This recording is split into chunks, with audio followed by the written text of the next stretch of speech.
اور اس سے بھی بڑا معاملہ تحریک کو جاری رکھنا، منظم اور پرامن انداز میں آگے بڑھانا، اس بیانیے کو بھی چلانا، سوشل میڈیا کو مضبوط رکھنا، ہر شہر میں ہر گلی گاؤں میں کہیں نہ کہیں دباؤ بڑھانے کے لیے احتجاج کرنا، بین الاقوامی اداروں کو انگیج کرنا، میڈیا کو انگیج کرنا، عوام کو اعتماد دینا کہ وقت امتحان کا ہے، صبر کا ہے۔ تو لیڈرشپ تبھی کامیاب تحریک چلا سکتی ہے پہلے جن کے مطالبات واضح ہوں، انہیں پتہ ہو ہم نے کیا۔ یہاں عمران خان کی رہائی سب کو پتہ ہے، یہی ایک سب سے بڑا مطالبہ ہے۔ عوامی دباؤ اسی طرح بڑھاتے رہیں گے، احتجاج کرتے رہیں گے، اور یہ بڑا کامیاب مرحلہ تھا جو گزرا ہے۔ اب استقامت، تسلسل اور اعصاب کا امتحان ہے۔ دنیا کی آپ بڑی بڑی تحریکیں دیکھیں، میں اسٹڈی کرتا ہوں، ہفتوں مہینوں میں یہ چلتی رہی۔ نفسیاتی جنگ ہے، اس میں جتنا لمبا عرصہ گزاریں طاقتور پیغام آپ کا بنتا جاتا ہے۔ عوامی مظاہرے آپ روزانہ نہیں کر سکتے، لیکن تھوڑے تھوڑے وقفوں سے بھی اگر شہروں میں ہوتے ہیں تو لوگ تھکتے نہیں ہیں، شام کو گھر چلے جاتے ہیں لوگ، تو پھر وہ معاملہ ٹوٹ جاتا ہے۔ حکومت اور اسٹیبلشمنٹ یہی سمجھتی ہے تھوڑا سا دباؤ تو آگے گزر گیا، اس کے بعد پھر وہ گرفتاریاں یا میڈیا پہ وہ آپ کو پتہ ہے وہ بند کر کے خان کی رہائی کو لٹکانے کی کوشش کریں گے۔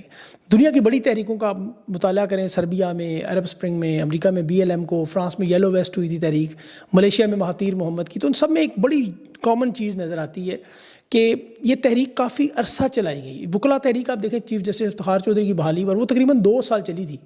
ضیاء اللہ کی آمریت کے خلاف جو MRD کی تحریک تھی وہ بھی اسی طرح لمبا عرصہ چلی۔ ذوالفقار علی بھٹو کے جو انتخابات میں دھاندلی تھی، نظام مصطفیٰ تحریک، وہ بھی بڑا لمبا عرصہ چلی۔ عمران خان کا جو دھرنا تھا 2014، آپ کو یاد ہوگا 126-127 دن چلا، اس کے نتیجے میں پورا سسٹم ہلا، اور عمران خان کا 2018 کا الیکشن جو 2/3 سے وہ جیت گئے تھے، وہ تو ظاہر واردات ہوئی تھی۔ اب اس تحریک میں اوورسیز پاکستانیوں کا، میڈیا کا، سوشل میڈیا کا، بین الاقوامی میڈیا کا یہ جو کوریج ہے، یہ جو بیانیہ ہیں، یہ دنیا کے ادارے ہیں، آپ کو پتہ ہے یہ دنیا کی جب طویل ترین تحریک اس وقت تحریک انصاف کی بن چکی ہے، یاد رکھیں 3 سال کی یہ تحریک دنیا کی طویل ترین تحریک بنتی جا رہی ہے۔ اب اس کا نتیجہ جو ہے وہ آپ کو 2014 کے دھرنے کا جیسا 2018 میں نظر آیا، اسی طرح عمران خان کی رہائی اور سسٹم میں واپسی ہے۔ اور عمران خان تو دیکھیں رہا ہو کے الیکشن کے بعد دوبارہ وزیر اعظم بھی بن جائیں، ہو سکتا ہے وہ کسی اور کو بھی وزیر اعظم بنا دیں۔ اسٹیبلشمنٹ کے جو ٹاؤٹ بیانیاں دے رہے ہیں جی کہ چیف صاحب کہہ رہے ہیں جب تک فیلڈ مارشل موجود ہے عمران خان وزیر اعظم نہیں بن سکتا۔ اب مجھے یاد ہے آسمہ جہانگیر صاحبہ مرحومہ فوت ہو گئی ہیں، وہ کہتی تھی میری زندگی میں خان وزیر اعظم نہیں بن سکتا، پھر وہ فوت ہو گئی، عمران خان وزیر اعظم بن گئے۔ تو فیلڈ مارشل کے بارے میں بھی جو ان کے جو صحافی ہیں ٹاؤٹ وہ بیانیاں دے رہے ہیں یہی والا، تو یہ تو اللہ ہی جانتا ہے کہ کیا ہوتا ہے۔ اس سسٹم کے بارے میں دیکھیں، جو سب سے اہم چیز جو آج نظر آتی رہی، ویڈیوز میں بچے نظر آتے رہے، بہت سارے بچے والدین کے ساتھ موٹر سائیکل پہ آگے بھی پیچھے بھی جھنڈے پکڑے ہوئے، کوئی نانا نانی دادا دادی کے انگلیاں پکڑ کے، وہ جس طرح کہ ہمیں پاکستان میں ہم دیکھتے رہے تصویریں 1971 میں ایسے بچے دیکھتے رہے۔ اب 1971 سے لے کے 2025 تک تقریباً 54 سال ہو گئے ہیں، بنگلہ دیش میں پہلی دفعہ پاکستان کا بھی جھنڈا نظر آیا حالیہ دنوں میں۔ 54 سال نفرت تیری اس پوری نسلوں میں۔ اب یہ بچے ذرا سوچیں، جب تک وہ بنگلہ دیش کے بچے بوڑھے ہو کر نہیں نکلے، نئی نوجوان نسل نہیں آئی، انہوں نے تو نہیں دیکھا تھا 71، انہیں جو درد آپ کو نظر نہ آئے تکلیف کم محسوس ہوتی ہے۔ اب یہاں جو بچے یہ سب کچھ دیکھ رہے ہیں، یعنی اگلے 54 سال تک کیا نفرت ختم ہوگی؟ یا ہمیں نفرت ختم کرنے میں اگلے 54 سال لگیں گے؟ 64% نوجوان ہے پاکستان کا۔ یہ بات اگر اللہ کے اسٹیبلشمنٹ کو سمجھ آ جائے تو سارا معاملہ ہی حل ہو جائے گا۔ ابھی تو ان کے فالس فلیگ آپریشنز جو آپ دیکھ رہے ہیں، تحریک انصاف کی ریلیوں میں بھی نامعلوم عسکری کارندے چھوڑتے رہے، جنہیں عوام نے پکڑا، کوئی بھاگ کر تھانے میں چھپ رہا تھا، کوئی دوڑ گیا، جیسے 9 مئی میں وہ ماسک پہنے گاڑیوں میں فالس فلیگ آپریشن کرتے رہتے، وہ سارے فالس فلیگ آپریشن اب دم توڑتے نظر آ رہے ہیں۔ 9 مئی کا ان کا جو بیانیہ وہ اللہ کے فضل سے انا للہ و انا الیہ راجعون ہو چکا ہے۔ لاہور کور کمانڈر ہاؤس کی دوبارہ تزئین و آرائش رنگ و روغن ہو چکا ہے۔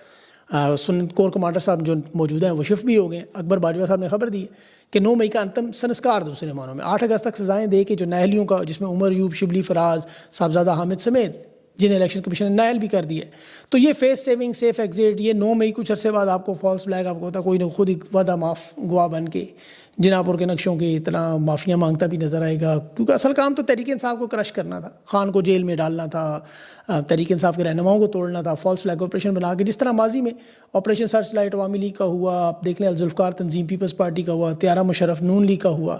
تو یہ ایک سیاسی جماعت کو جو سب سے مقبول اور بڑی جماعت تھی، توڑنے کے لیے عوام نے پہلے دن سے ہی نہیں اس کو خریدا، یہ عوامیہ بکا ہی نہیں۔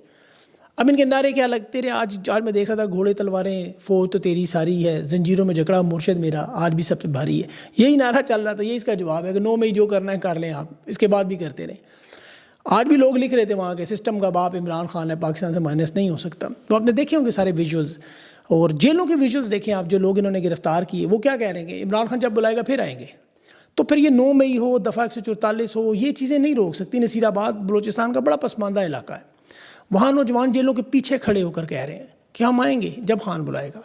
پنجاب کی اصل ماں ریحانہ ڈار رہائی ملتے کیا کہہ رہی ہے باہر, تھانے کے اندر بھی کھڑا کر کے آئی ہوں, اور جس دن خان بلائے گا پھر نکلوں گی. تو اصل معاملہ تو اس نظام کے سہولت کاروں کو یہی سمجھ آ جانا چاہیے. ابھی نون لیگ پیپلز پارٹی بھی بلیک میلنگ سے تنگ ہے. بلیک میلنگ کی تو بڑی لمبی تاریخ ہے. نون لیگ کے رہنما نے کھل کے کہہ دیا کہ ہم نے تو ہر طرح کی سہولت کاری کی, ہر طرح کا تعاون کیا, لیکن اب اس نہج پر پہنچ چکے کہ ہمیں ڈراتے ہیں. کوئی بات نہ مانے تو کہتے ہیں کھولیں دروازہ اڈیالہ جیل کا, اڈیالہ جیل کا دروازہ کھولوں تو پھر ہم دباؤ میں آ کے لیٹ جاتے ہیں. اب انہیں ڈر ہے خان آ گیا تو کیا ہوگا. اب ان لوگوں کو تسلی بھی دینی ہے کچھ نہیں ہوگا.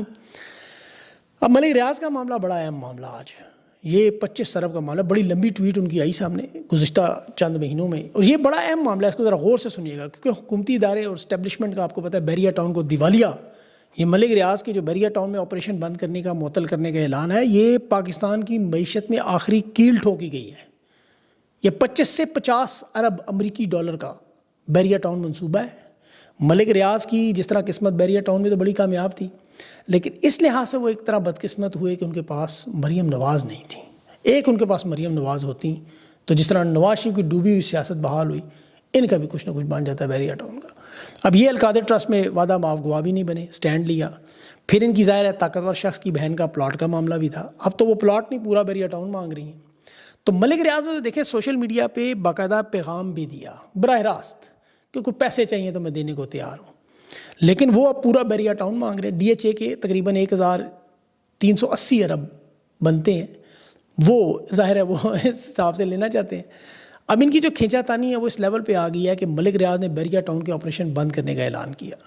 اسے کہا 1380 ارب ہمیں دے دیں, ہم آپ کو چھوڑ دیں گے. اب اسلام آباد ہائی کورٹ تو ظاہر ہے سہولت کاری کری تھی.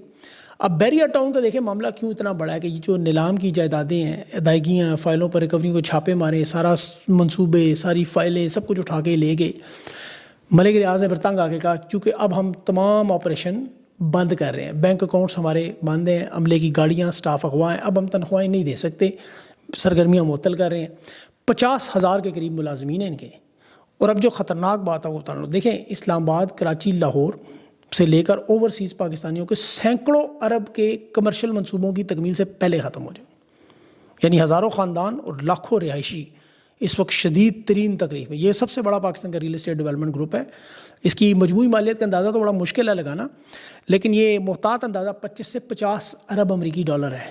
کیونکہ دیکھیں بیریا ٹاؤن لاہور میں ہے, کراچی میں ہے, پنڈی میں ہے, اسلام آباد میں ہے, بیریا انکلیو ہے, گلف سٹی ہے ان کا, گولف سٹی مریم ان کے شاپنگ پلازے ہیں, اسپتال ہیں, سکولز ہیں, ہوٹل ہیں, ریسٹورنٹس ہیں. تو سپریم کورٹ نے تو 460 ارب کی ادائیگی پہلے بھی سیٹلمنٹ کرائی تھی.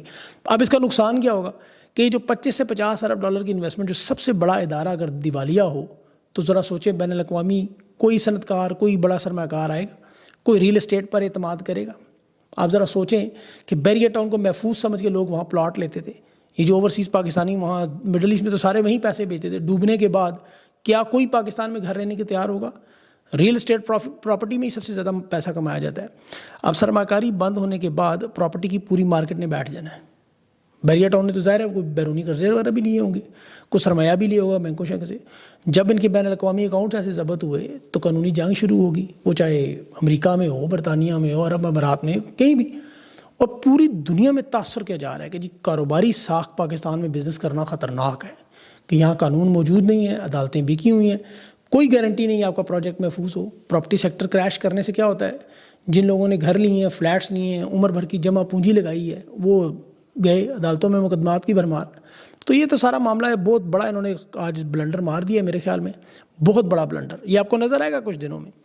آخر میں کشمیر ڈے تھا, اس کی بھی آج اہمیت دیکھ لی. کشمیر کا جھنڈا ان کے پیروں تلے رول رہا تھا. یہ مذاق کرتے تھے خان کا, جب فردوس عاشق امان نے پکڑایا جھنڈا تو خان چونکہ وزیر اعظم تھا, وہ کسی آزاد ملک کا جھنڈا تو نہیں اس طرح وزیر اعظم لہرا سکتا عام طور پہ. تو عمران خان انکاروں نے بڑا شور مچایا, جی کشمیر بھیج دیجیے, آج کشمیر پیروں تلے. یہ اوقات تھی کشمیر کی. بہرحال اللہ سے دعا کریں کہ ان کو عقل آئے اور یہ جو کچھ بات چیت کے راستے کھلیں اور یہ کسی طرح معاملہ چلے. عوام کا بھی امتحان ہے, دیکھیں اب عوام کہاں تک صبر اور ضبط کا اظہار کرتی ہے. آپ کا دیکھنے کا بہت بہت شکریہ. یہ آپ کی محبت ہے جس کی وجہ سے 18 گھنٹے کام ہو رہا ہے. تو میرا تھوڑا جسمانی ذہنی تھک گیا ہوں میں بھی. اپنا خیال رکھیں, مجھے اجازت دیں. اللہ حافظ.